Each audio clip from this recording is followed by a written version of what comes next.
So welcome to Talking 360. Of course, you know me. I'm Tony Scott, and with me now is SInita Wells, who is many things. She's a woman first. Yes, indeed. And coincidentally, I believe that's the name of her book, if I'm not mistaken. But she also is a motivational speaker. She's a coach, or as we say here in St. Louis, she's a coach. Coach. You're a coach. Yes. And she actually used to work, I don't want to say used to work for me because I don't own the company, but you used to work with me. Yes, I worked for you. And Mark. Yeah, Mark. Yeah. So, but that was like another lifetime ago. Yes. You know, I was thinking about that. I said I met you when I was like 24, I think. Yeah. And now you're 34. So, I mean, go figure. So. But you know what? And I find myself saying this more and more to people who haven't seen in a while. You haven't aged. Well, thank you so much. And I hate you for that. Because you know what? When you worked for me, my hair wasn't this color. No, it wasn't. You have a little more salt this time. Man, I ain't got salt. I got flour. So, you have a little bit more salt right now. Sunita, I'm gonna need you to tell your man he can't reach you right now. You know, that was my BFF calling me, not knowing that I'm doing an interview right now. Well, how BFF is she if she don't know you're doing an interview right now? I can't keep up with her. She can't keep up with me. Anyway, let's go.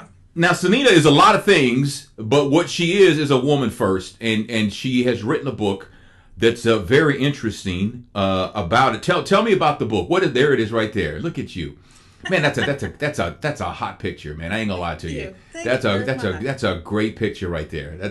Now, what was going through your mind when they were taking that picture? You were like, I look good. You know what? I went to Minnesota, and the photographer there was just taking some pictures, and I was not going to put a picture of myself on the cover of the book.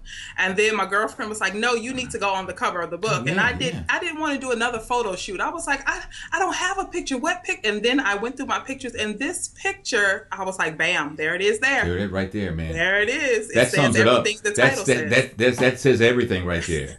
Yeah, for more than a couple of reasons. What happened? So what inspired you to do a book? Well, you know what, Tony? I have never been the 9-to-5 person. No, you have not been. No. You know, and so I wanted to just build a platform, and I didn't know which way that platform was going to go and how to build that platform. And so going through some thoughts and, figuring it all out, my good friend, who's another author, April, and I, we had lived in Oklahoma, and we had a great property management business going. And then I had some life changes with my granddaughter, and I had to relocate back to St. Louis suddenly. And so in that process, when we were in Oklahoma, we were still trying to figure out, the whole World Wide Web and how can we be effective on the web and what could we do?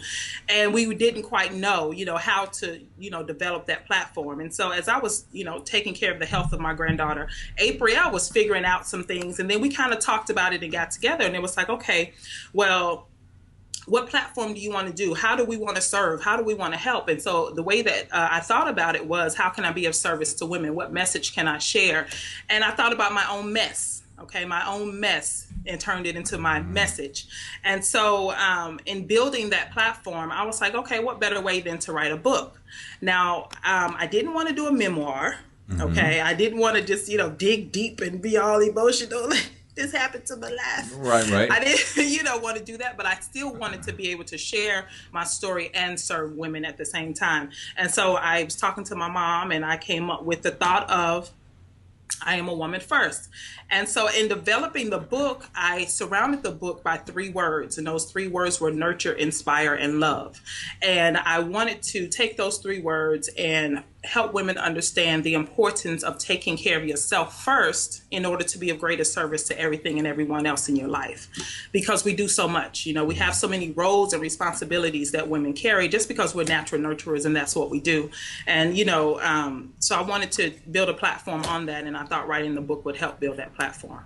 Well, I think you hit a home run. I've read some of the stuff in the book, and it's also not just a book; it's also a workbook. Yes, yes. I wanted women to start to dig in and think about some stuff. I wanted you to begin to deal with your own mess, because I really believe that in order to move forward, you have to take some steps back. You can't continue to carry your junk around, and you really have to come face to face with it and deal with it and get through it and know that it's okay, accept it for what it was, not let your past define you. But in the book, I have questions after each chapter that I want women to kind of ask themselves and kind of think about. And I'm not saying that the book is the end all, tell all, be all. We always have, self-help books come along, but this is a book to get you started. But your perspective in writing this book is, I mean, I don't know everybody who's written a book like this, but your take from where you're coming from is different because you've done a lot of things in your life. You've tried to do a lot of things in your life. So I mean, you've succeeded, you failed, and we all do that. Absolutely. But yours is different because like you said, you didn't want to be a 9 to 5 kind of person. That's not in you to do that. I mean, you've tried to break into acting and television, things like that. And I saw one of your videos, and you said you didn't get that support from your spouse.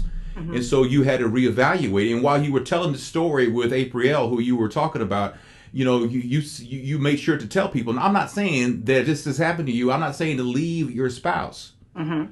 Yeah, I'm not telling you to. I'm just telling you to evaluate your situation. Sometimes we don't get supported in the things that we want to do. And at that time in my life, when I was doing the acting thing, my children were much smaller. I was a few years younger, and I was living out in Los Angeles. And so when you're pursuing acting, you're on a set. They don't care that you have to pick your kids up from school. They don't care about any of that. They want you on the set for 16 hours a day. And I, was blessed to, do the whole auditioning and, be on a few sets and did a national campaign, HP ad, so I had some experience in that. And, but at the same time, when you're going through whatever it is you're doing, you want that support. And he wasn't supportive of that for his own personal reasons. And I don't have no qualms with him about that. That was his own time. Well, how does he feel when he hears you, and I'm sure he's seen you in video say this about him? Does it anger him, or has he grown and accepted the fact that he was that way? Actually, we after we separated, because we married and then divorced, we did not speak. We recently just spoke, probably a month or so ago. So that's a whole other story. But, the marriage broke up for the reasons that it did break up, which was partly my fault. But we recently just spoke, so he really hasn't heard, a lot of the things, but we've talked about him. So he know that, his part in the marriage, in the relationship, because we were together 7 years and only married one of those 7 years.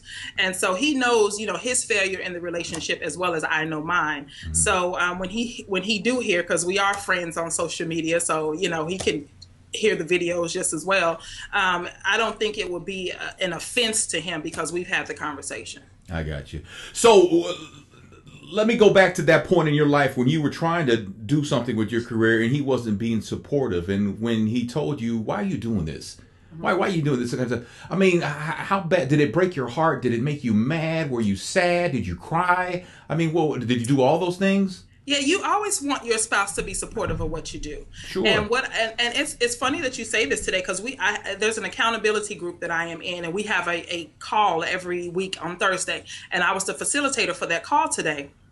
And I talked about networking and being supportive. And this is something that, the women that are in this genre of work that I'm in, the authors and life coaches, we all still get together and we talk and we have our powwow moments about, just climbing the ladder of this success and how some people are not supportive. But we've all been part of relationships that the person has not been there for us. And so at that time in my life, when I was doing the acting thing, I remember he didn't come to any of the plays that I was in. He, if I had to stay to play rehearsal late or be on the set, it was an issue. And so in that moment, yes, it made me sad. It made me, feel like, okay, what the hell? This is something I'm trying to do for us. It's not just something for me because the end result will be, a payoff for everybody involved. And so, yeah, it is very hurt. And as we talk in our accountability group, that's what I share with them today is that, a lot of times in your pursuit, your family and friends are not going to support you. You know, they may show up at an event, you know, they may, you know, but everybody's going to want a free book. Nobody's going to want to buy the book. Right, you know? right. You know, so that your family and friends may not necessarily support you in the way that you think that they should support you. But what we shared and what I learned from another young lady, Lisa Nichols, who was part of The Secret, we did a conference in San Diego, and what she shared with us, and that rang a bell to a lot of us, was let your family and friends be your family and friends. Take them off the hook. Because when you hit the success ladder, and everybody's pulling at you all kind of ways, you're going to want to be little Gigi on the block that how your family treats you. You know, right. You're going to want to just right. be the person that's responsible to bring the peach cobbler, you know. Right. So right. You want to have your family and friends as your refuge. So SInita Wells is our guest on Talking 360. Her book is called I Am a Woman First. Now let's go through some of the chapter titles and just give me a brief synopsis of what it's about. Like for the introduction, A Woman Defined. And in this introduction, I went to Facebook and all social media, and I asked women a question. So I have a survey in this part of the book, and just defining what a woman is and the roles that we play. And I asked the women a survey, what is the best part about being a woman? And, you know, women shared their thoughts, you know, sexuality and being able to figure out, you know, problems. And, you know, so in that chapter, it's just an introduction of a definition to what a woman is. So what's your answer to that question? To me, a woman is we're multifaceted. You know, we have so many. But for you, what's the best part about being a woman? For me, the best part about being a woman is just your ability to be sexy. You know, I love that part about, you know, being a woman. And I often tell people I wouldn't want to be a man, even though, you know, women, we have our gripes and issues and, you know, things that we hate to deal with. Yeah. But the part of just that sexy sensuality about a woman, I love. Yes, Lord. I know my worth, I think, is the next chapter. Actually, the first chapter outside the introduction. So when I picked those words, nurture, inspire, love, I wanted to start with the foundation. So the foundation, I know my worth, is about your spiritual foundation. Now, this book is not a religious book, and I really am asking you in the book to strip yourself of roles and responsibilities, okay? Strip yourself. So for instance, when people ask you, okay, well, tell me about you. Who are you? The first thing we start to talk about is, oh, I'm a mom and I'm a sister. No, who are you? Strip yourself of your roles and responsibilities and tell me who you are. So in the first chapter, I wanted to start with a foundation, and that's your spirituality, not your religion. Just so if I stripped you of being a Christian, a Baptist, you know, Muslim, if I stripped you of those things, then who are you? And are you still worthy of a great life? Are you still worthy if you're not, you know, accompanied by a title? Mm-hmm. It's a matter of life and health.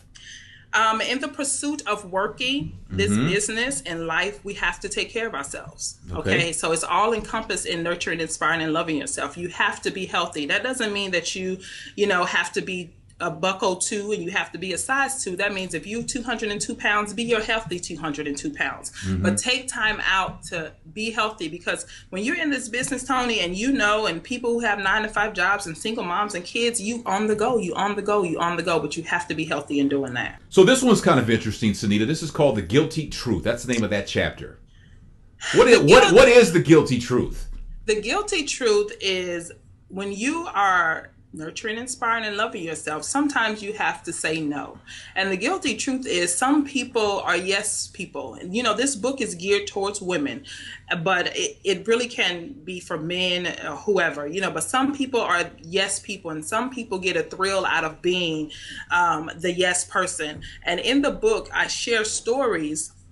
I put out an inquiry on a thing called Herald, Help a Reporter Out. And I asked women to share stories about the moment that they realized that the importance to nurturing, inspiring, and loving themselves. And what was interesting about it was, as the stories started to come in, I had already been writing my chapters, of course, but the stories began to fit into the chapters that I was writing.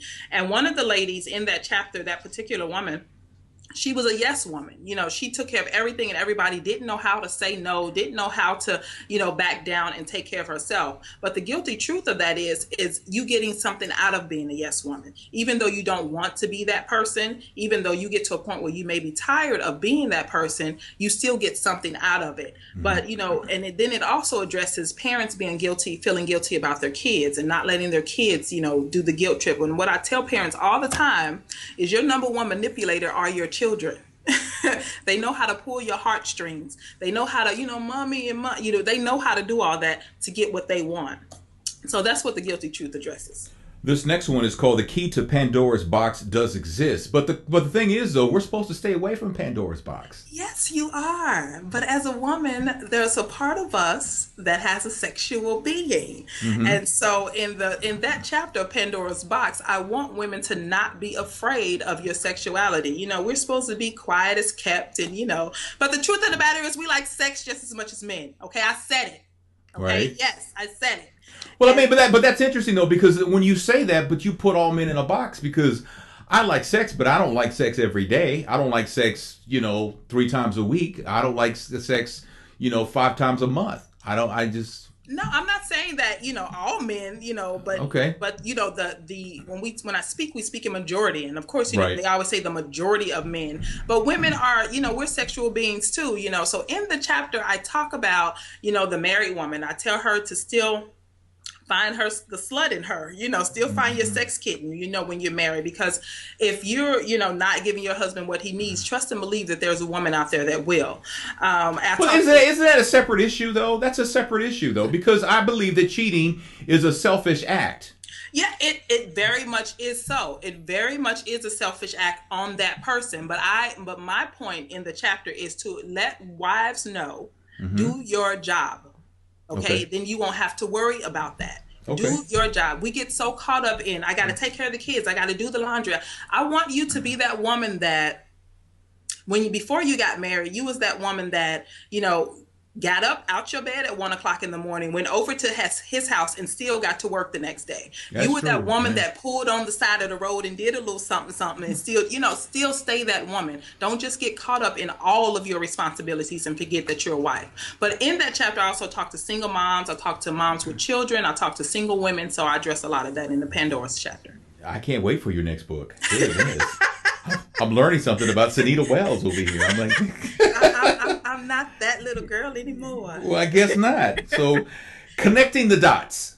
Connecting the Dots is a synopsis of the book. I wrote the book and then I let some people read it. And some of the feedback that I got back was I didn't get a summary. You talked about all these different things and I didn't get a summary. I was like, okay, well, let me add that chapter in there. So that's what it is. Okay. And inspiration from near and far is some people who have contributed short stories, right, about their experience and their advice and things like that? Yes. Inspiration from near and far. When I put out the inquiry on Herald, I got stories from women from everywhere, Canada, Australia, across the states. Women shared their stories with me, and it was stories from almost committing suicide to being the yes woman to, taking time. Just all the one lady in the as a matter of life and health, she began to run. So now she runs marathons. It freed her mind. It gave her peace. So, like I said, all these stories started coming in and they actually fit into the chapters that I was writing. And these women shared their stories with me of trials and tribulations and success and triumphs. Words to nurture, inspire, and love. These are quotes from famous people and women who are giving encouraging words. Yeah. Yeah, famous quote. I mean, there's quotes from Maya Angelou, Oprah, Lucille Ball. So what I did was I wanted Lucille Ball. You went deep in the crates on that one, didn't you? Yeah. I did. Yeah. I did. So in the book, what I wanted is sometimes if you just need a moment of motivation and you don't, when you're not reading the whole book, and in the book it's broken down. So you got words to inspire evolution, words to inspire your passion, so these are just quotes from those women that we know, names that we're familiar with. And if you need a little boost, a little word of it, words of encouragement, or something like that, you can go to that chapter and just read a few quotes and be like, oh, okay, yeah, just little reminders. And then there is School for Thought tips and strategies. Yes. So, of course, in the business that I am in being an author, being a public speaker, the life coaching, I offer tips and strategies to clients. And in this book, I share things like 8 thoughts for every single mom, 10 things your daughter should know about dating, 8 ways moms can woo-saw on a budget. I share those kind of tips and strategies with women so that in your pursuit, in your journey of motherhood or being a CEO or whatever it is that you are doing in your life right now, I can give you some firsthand advice. I can give you some strategies that you can use, to get you through and, pull you through when you need some information or, just something to get you to the next thing. So, I mean, I have things like, the five W's and the one H, the who, what, when, where, how. Right. Who are the people that surround you? Who are the people in your life? So it's a lot of tips and strategies in the book as well. So I've known you, about 15 years or so, Mhm. something like that. Are you happy right now? Are you happy where you are right now? I am happy on the journey. The journey is not complete. I have been on the journey for a little while, and I'm enjoying every step of the journey. In this business, it's a different experience. When you deal with different clients, with different situations, when you're creating different things in your mind to continue to build your platform. So I am really, really enjoying the journey and being on my own time and, using my own gifts and God-given gifts and talents. So I'm really enjoying that. So I'm not saying I am happy at this point. Yeah. I know it's going to get greater. So do you feel like you truly have found what your gift is and what, God is, your footsteps? You feel like you found it? I do. I feel like, and you learn that when you get the response back. So the first time that I did a public speaking thing in Oklahoma, some of my friends that I had already had there had never seen me speak. And when I got off the stage, they was like, girl, we didn't know you had that in you. We didn't know that was what, you did. Yeah. So when you get those responses back and people hear you and hear your story and can relate to your story. And the great part is the feedback, and you feel like, okay, I'm on the right track. That is SInita Wells. The book is called I Am a Woman First. Tell everybody, where in the world can you get this book? You can get this book. It is available right now at SInitaWells.com. You can go to Amazon.com, and the book is there. It's a small fee of $14.95. The book is priced, and it's just a great read. It's small. You can carry it in your purse. The biggest part of it is doing the work. The workbook pages in there. So yeah, you can pick that up, and I will have my official book release on my 40th birthday, which is November 9th. So it'll be a twofold. November 9th, 2013. I don't know where yet, but it's going to be the official book signing, and then I will celebrate my 40th birthday as well. Well, if you invite me, I will do my best to be there. Well, I'm telling you now, so put it in your schedule. I will do that. It's on a Saturday. Okay. That is SInita Wells. The book is called I Am a Woman First. We'll put the show notes at the bottom where you can get the book and all that kind of stuff. SInita, great talking to you. Thank you so much.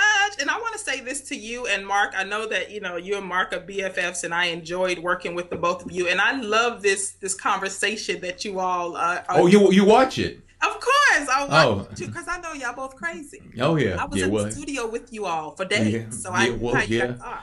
Well, you caught a lot of stuff that didn't actually get on the radio, so that was to me that was the better stuff than the stuff we put on the radio. But you can't say those kinds of things on the radio, so it's a lot of things we can't say either behind the scenes. That's right. That's very true. I appreciate that. I enjoy what you all are doing, and representing your daughters and being positive fathers and role models, because we have that whole single fathers are no good, and it's a lot of great dads out there. So I enjoy that you guys are putting that out there. Well, thank you very much. That is SInita Wells on Talking 360. Thank you.